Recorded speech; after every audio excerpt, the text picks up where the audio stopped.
যেদিন থাকবে না মা তখন আমার হবে কি?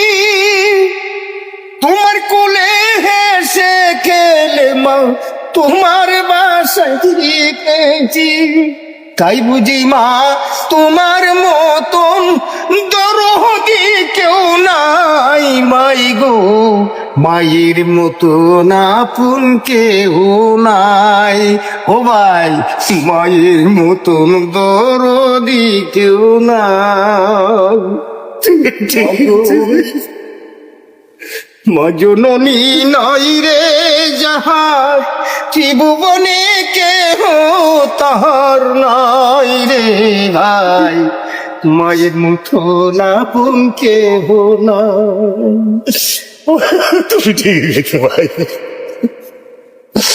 মায়ের মতো আর কেউ নাই ভাই, আর মায়ের মতো কেউ নাই।